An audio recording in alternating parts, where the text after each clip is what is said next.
Okay, I have another pastel demonstration. This is for sketching a face. And it's a girl in a straw hat. Let me show you the finished sketch. So I wanted to sketch the girl in the straw hat because I like the way the dappled light looks, you know, coming in, sunlight coming in through the hat onto her face. It's not a finished portrait, but it's a sketch. And so you would use this, well, I guess you could use it as a finished portrait. You know, it's not really a bad idea sometimes to just stop instead of trying to finish something. Sometimes the unfinished stuff looks pretty good. And then it is finished, I guess, by definition. But no, this is an idea of how to quickly sketch something you're interested in painting. The portrait is probably the hardest thing to do because you're trying to capture a likeness. I can't swear that I captured the likeness. I got this girl off of the picture of the girl off of what do you call that thing? Instagram. And so I don't know who she is, but she's pretty. Anyway, it was the light coming through the hat that was interesting to me. And that I wanted to demonstrate to those of you who are interested in this. And, you know, I'm trying to be varied in the different demonstrations I do. Pastels and digital and acrylic, and we can do some oils, I guess. The problem with demonstrating the oils is that it takes a long time, and to make the video of that is a little bit cumbersome. But you know, actually oil is a beautiful medium, but the acrylics in today's market, they're just so nice, and you can work with them. You know, they dry quicker. But anyway, as far as working with acrylic, it's not that different than oil. There's obviously some differences because of the way you thin it out and the way you handle it after it's on the canvas. But anyway, this demonstration. Let me stop talking and go over to the video. This demonstration shows you how I would sketch a face, especially a face that's partially in the shadow and partially being affected by the dappled light coming through the straw hat that the girl is wearing at the beach. Okay? Deal? All right, here we go.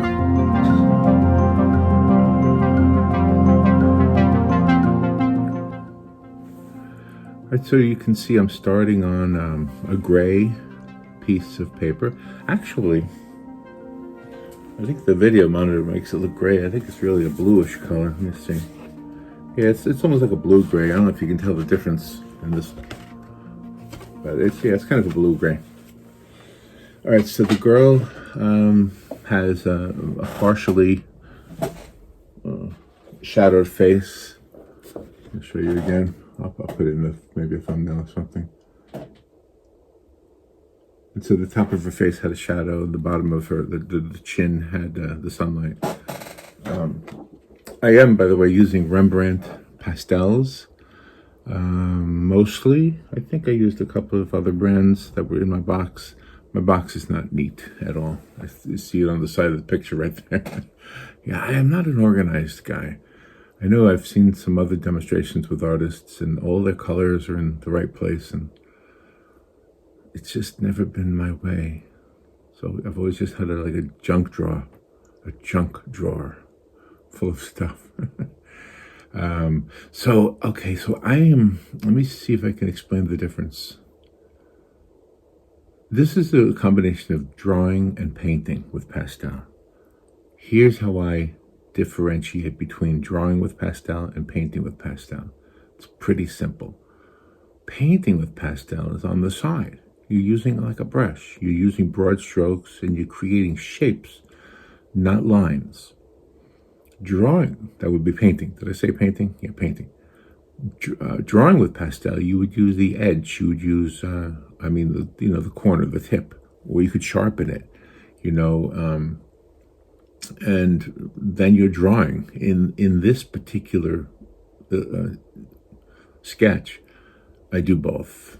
Right now, if this was going to be a finished portrait, now I've done, I can't tell you how many portraits I've done in my life with pastel. I've done a lot.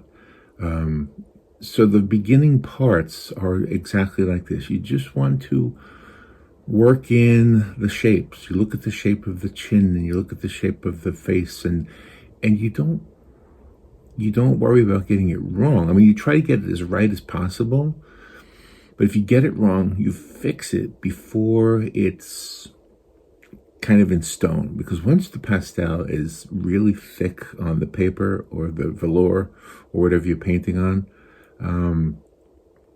it's kind of hard to change it at that point. But when it's light, like these marks that I've put on here so far, they're relatively easy to fix. In fact, you're going to see when I get to the part with her eye and nose features that I got it wrong. I didn't like the angle.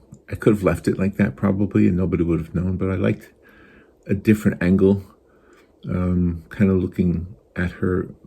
Maybe I'm on the beach and I'm laying down and she's sitting over me. Oh, it's a nice thought. and I'm looking up at her, and so it's a little bit of an underneath shot, I guess. I don't know. You tell me. We're here to learn about drawing and painting, not the beach. By the way, I'm in Florida, so there's a beach right down the road. You know. It's snowing in the rest of the country right now. Don't mean to rub it in, but I'll be honest with you.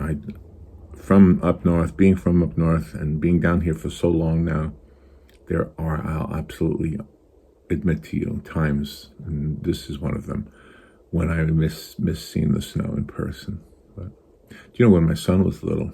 Well, he was a young teen. Let's see, it was the year 2000. So he would have been 14. He had never seen snow because he was born and raised here in Florida. And so it was December of 2000, of the year 2000. It was right after Christmas, before New Year's. We drove north from Florida and didn't have any destination in mind. And we were looking for snow. There was none.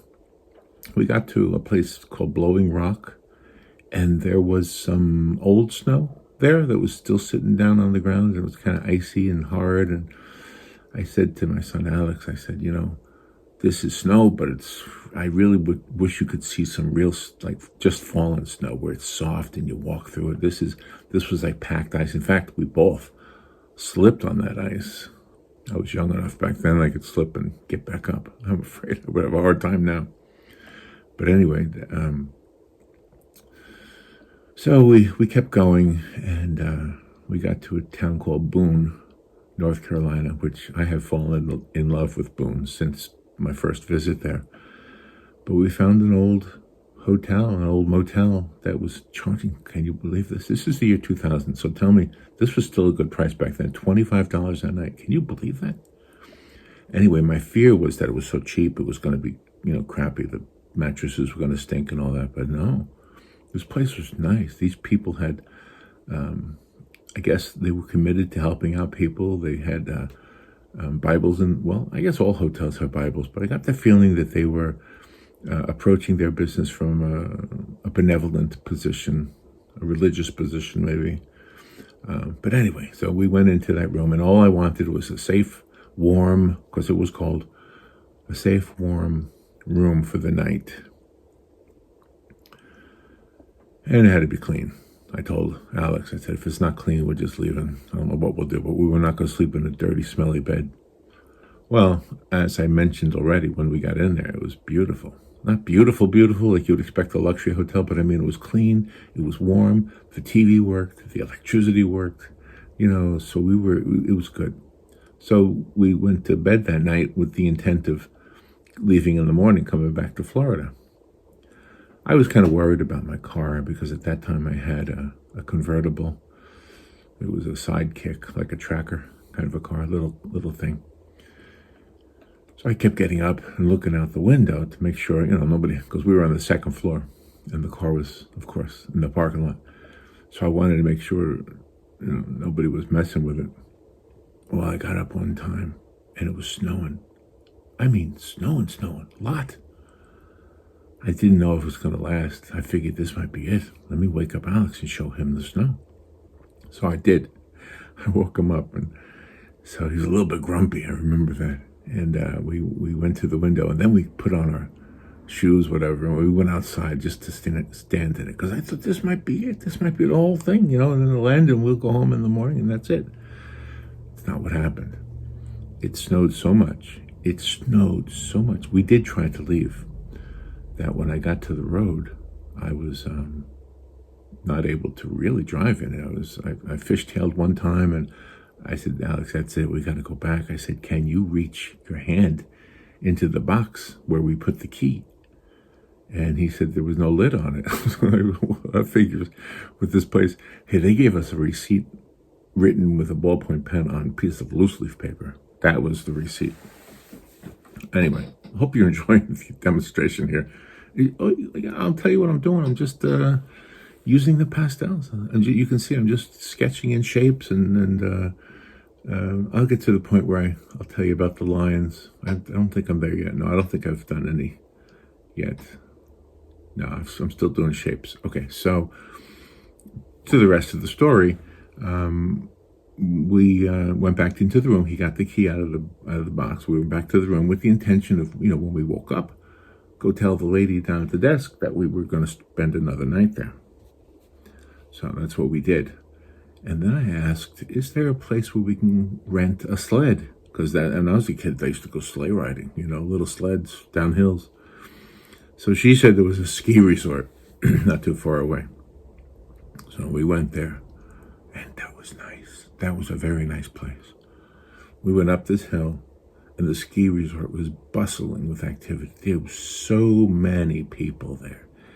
And they had skis, and they had snowboards. I didn't see any sleds. I asked, and Alex and I didn't have any warm clothing. So I went into the little shop there, and we got mittens or whatever. We had coats. But, we needed a few more things. We needed scarves and a hat. And so anyway, so he would be not so cold. So I found out that they didn't have any sleds for rent, but you could take a lesson. Let me tell you what I'm doing here. You see where I tried to sketch in just the basic eyes, nose, and mouth, and they were wrong. You see, this is a good example of fixing things when the pastel is still thin. You can just paint right over it, just draw right over it, put color right over it. You have to be careful not to use black, though, because it's hard to use pastel over black. It'll smear, it'll make everything muddy. It's not good. The dark brown that I used there, the burnt umber, whatever it's called, that's okay. It's almost, you got to be cautious with that too. But anyway, so that's what I'm doing here. I'm mending. Sorry, my hand's so big. It's hard to see what I'm doing, but hopefully you can tell. All right, now I can see what I'm doing. I'm trying to do the eyes better than I originally did.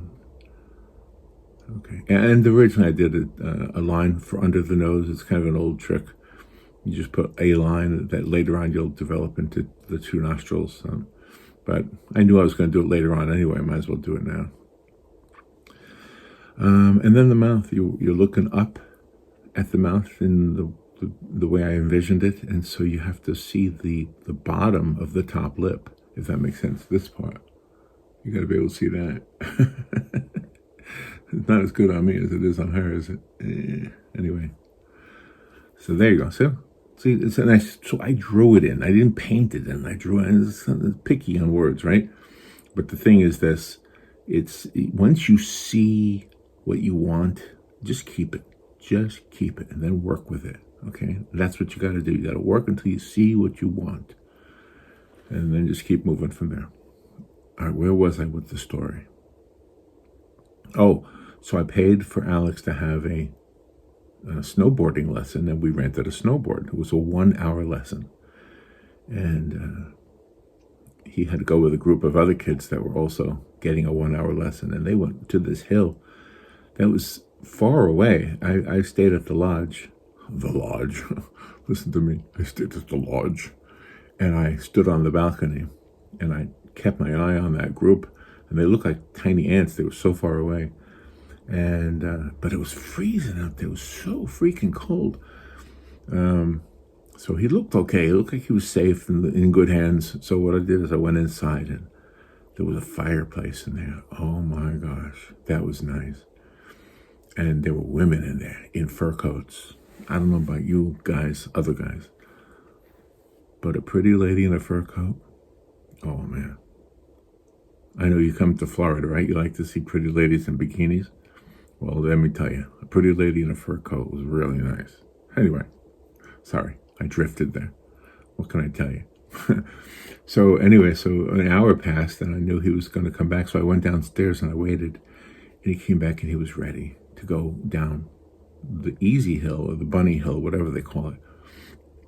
He didn't want to, though. He was a little bit nervous about it. You know, he was scared. So I really persuaded him. And when I look back at the photographs, you can see it was such a narrow, you know, the incline was so small. It was like this. It wasn't this. It was like this. And he had to hold onto a rope to pull him to the top. He was only 14. He never did it before, you know. So anyway, so I stood at the edge and I watched him. And he went down the hill, and I got photographs of it. And I just made my day. You know what it was? It was me giving my son something I never gave him before, something that I know he'll remember for the rest of his life, something I know that he'll be proud of, an accomplishment that he did. It was just a beautiful, beautiful time. And we went back. I'm sure we got something to eat, and then we went back to our little room, and we left the next day. So we spent 2 nights there. It was just really nice. Just a really nice memory. So, those of you in the snow, let me tell you something. This guy in Florida, I know some of you want to be here right now. It's beautiful here. It is beautiful. There are ladies like this with sun hats on the beach. I know. I'm sorry. But the fact is, I also do like the snow. I like watching the news and seeing the snow. You guys are getting a lot of snow right now. Okay, now let's see, in a painting with acrylic, you see how I'm adding just a little hint of orange right there? That's because there's a little bit of reflected light coming onto her from a different angle, maybe reflecting off of her shoulder. So it's not only about the light and the shadow, it's about the other light, the reflected light. And like I say, if you're doing it digitally or you're doing with acrylic or oil paint, you're probably going to spend a little more time on that part of it, I think. Actually, even with acrylics, if this was a finished acrylic painting, I would do the same thing. But I would have plotted it out a little bit better. What I might do, if I was going to do that, is I would work this until I felt like it was a finished painting. And then I would spray it with, I don't know if you're going to be able to see in this little picture, but this workable fixative stuff. Make sure it's workable fixative, important part of that word. And yeah, it fixes it. Don't make it thick, just make it thin. And then what you do is you can paint over it. Okay, so you see what I'm doing here? I'm sharpening my pencil with a razor blade. This is kind of the way I do it. It's pastel or charcoal in some cases. Sometimes when you use a regular pencil sharpener, because the pastel or the charcoal is so fragile, it'll just keep breaking and breaking and breaking and breaking. And in fact, it did break with the razor blade. But with the razor blade, you have the opportunity to just do it really, really gently and just kind of whittle it down to the point that you want. And in this case, I just wanted to be able to put some highlights on her lips and the dappled light on her face, which you're going to see in just a moment. There I go. The first dappled light on her nose. And yeah, it's oh yeah, the whites of her eyes. You got to be careful with that too. The eye whites are usually not white. They're usually very gray or blue. And there's usually more than one color going on in there too. It depends on how detailed you want your painting to be. Yeah, so you just got to keep working it. Now, normally what I would have done if I developed this painting farther, I would have put reflections in her eyes, but I kind of like the way it turned out. The sketchiness of it is kind of cool. It's kind of cool to see the sketchy thing. And P.S. I mean, if you can get the sketch done, it's just a matter of time before you get the whole painting done. So sketching is a good skill. Sketching is a good thing to practice. This whole thing took me 25 minutes. So, you take your sketchbook with you. You take pencils, you take charcoal, you take pastels. You can take gouache. I watch James Gurney a lot, and he takes his gouache everywhere, I think. And they're all sketches, and he's an unbelievably great artist. And he, I believe what he does is he takes those little sketches. Not only does he use them as a way to demonstrate how to do stuff on his video channel, on his YouTube channel, but he also does it as a way to have a piece of work, a sketch done in gouache, that he later develops into a full painting. Anyway, if you don't know him, look him up. James Gurney. Gurney. You will learn a lot from James Gurney. Okay. The eyes, I was just trying to focus a little bit on some focal points, some detail. And for this woman, I think the focal point was the face, obviously, the eyes, the nose, and the mouth. The eyes and the mouth, mostly. The hair, a little bit. Again, if I was taking more time, I would add more highlights to the hair. But I was just trying to do a sketch here. The pitted paper, the tooth of the paper, is easily visible.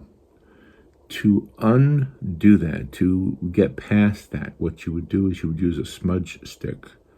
I did use a smudge stick in this demonstration later on, but you know what you can also use, which is better than a smudge stick? It's a piece of insulation for piping. It's this black stuff. I wish I had some. I think I have some. No, I don't see any. But it's just it's the stuff that goes around a pipe, like a plumbing pipe, to keep it from freezing in the winter. Just peel it off. You can buy them in like Lowe's and Home Depot, Ace Hardware. Just pull the piece off, and it works really well to smudge. I would avoid using your finger. A lot of people use their finger just to smudge it, but the issue I have with that is oops, my picture went away. The issue I have with that is the oil. The oil in the thing. Oops. There it goes. All right, so I chose to use this purple-ish violet color to show some of the holes on the outside of the hat. In the photograph, it wasn't purple, but I just thought a little bit of color wouldn't hurt and would go a long way. You can see I added some purple to the underside of her hat also to indicate a shaded area. You can. I didn't want to go for the brown. I didn't want to go for the gray. I thought, well, violet, purple, and then you mix them together. You put more than one color on top of another, and it kind of gives the effect. So, and that's all we want is the effect. You can see I put a little pink down on her lower lip, and just a little tiny bit of black was used for the space between her lips. That you have to be really careful with that black. And I used a little bit of black on her hair, and I think I used some black. Yeah, I did use some black on her eyelashes. Yeah, which is really just a line. It's really just a curve. So, so it's just about done now. I guess there's going to be a point where I use a blending stump. Yeah, you don't have to buy a blending stump, but they're not that expensive. I haven't bought one in years. I keep using the same ones over and over again. The thing with a blending stump is when you first use it, it'll grab the color that you're blending. You got to be careful. You don't want to use it on another color unless you scrape off the first color with a razor blade or something. and then it'll be okay. All right, here I'm just kind of pushing it a little farther than a sketch, just as if I was going to build it into an actual finished painting. Okay, just adding a few places where the light wouldn't be as bright, where there'd be a little bit of a shadow going on. And the white specks on her face, of course, are they're actually yellowish. And there's a white pencil. That's the one I just sharpened with the razor blade. Yeah, I just did that to add a few highlights to her hair. Her hair was black in the photograph, the reference photo I was using. Oh, and in her hands, I just left them very super rough. I didn't want to spend a whole lot of time with the hands, although your hands are just as important as a face, I think, on a portrait. All right, there's the blending stump. I thought I would smooth out her chin a little bit. Actually, I started this with the intent of smoothing out her whole face, and then I changed my mind about doing that. But you see what I'm doing, just kind of pushing it into the pits of the paper. Those pits are what give a pastel painting its character, I guess you could say.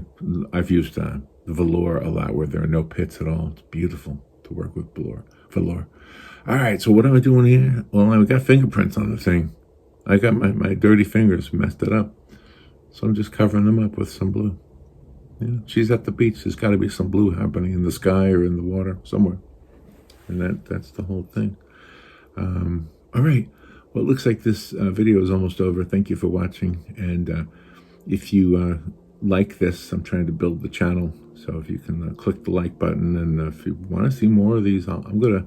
If you tell me, I like the pastels, I like the digital, I like because on digital I can demonstrate on Procreate. I'll be demonstrating a bunch of stuff on this channel, and I won't, unless there's a real demand for me to stick with one medium, I probably will be back and forth with the different mediums, okay? All right, thank you for watching, and I'll talk to you next time. Thank you for listening to my story about the snow, by the way. Stay warm. Bye.